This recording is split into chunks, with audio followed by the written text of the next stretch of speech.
Përshëndetje dhe mirë se erdhët të gjithë ju të shenjës dashit. Do vëmë leximin e radhës dhe po fillojmë me babain e tokës që quhet në këtë grup letrash. Të dashur, deshër kjo javë për ju ka të bëjë me menaxhimin e peshës dhe përgjegjësive, me vendime që kërkojnë qetësi, jo impuls, dhe me ndarjen e energjisë aty ku ka vlerë.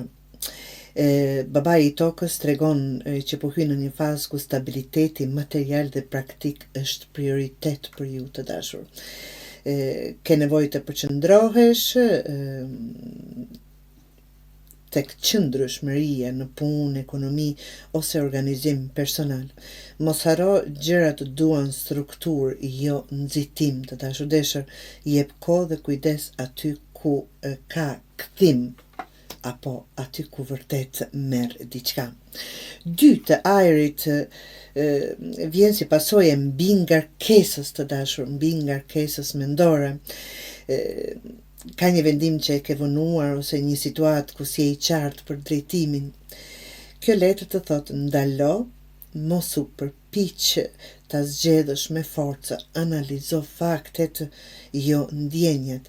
Vendimi i duhur vjen kur ndalon së luftuari me mendje. Do të thotë të dëgjojmë pak më shumë veten tonë që të kuptojmë çfarë vërtet duhet të bëni.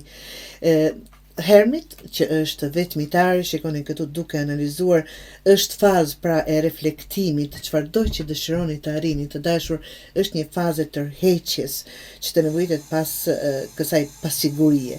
Në vend që të kërkosh përgjigje tek tjerët, të duhet një periudhë për të tërhequr të dashur deshër dhe për të parë realisht ku po shkon. Ajo që po kërkon nuk është motivi i ri, por qartësi për prioritet.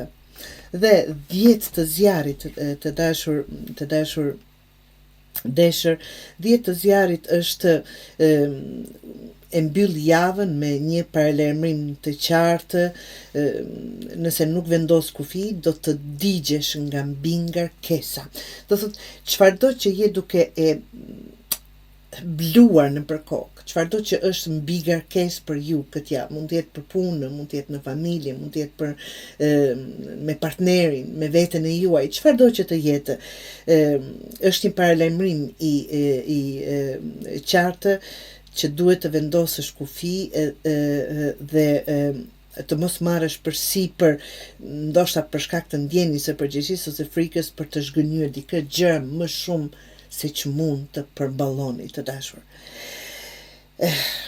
Çlirimi nuk vjen duke bërë më shumë, por duke bërë vetëm atë që ka rëndësi. Do të thotë të seleksionojmë ca gjëra të dashur, të seleksionojmë ca gjëra që na duhet të miremi, apo që janë më rëndësi tani, të paktën këtë periudhë, këtë javë ta quajmë kështu, se të digjemi nga mbi ngarkesa duke marrë përsipër shumë gjëra dhe gjëra që nuk na sjellin atë që duam. Pra, të dashur, në thelb kjo javë për ju është për ristrukturim, qartësi dhe shkarkim nga barra e panevojshme. Kjo nuk duhet ndjenje, kërkon vetëm veprim të matur të dashur. Çfarëdo që është e tepërt në këtë periudhë, seleksiononi, largoni të dashur deshër dhe merruni me atë që vërtet ka rëndësi të arrini, të paktën këtë javë.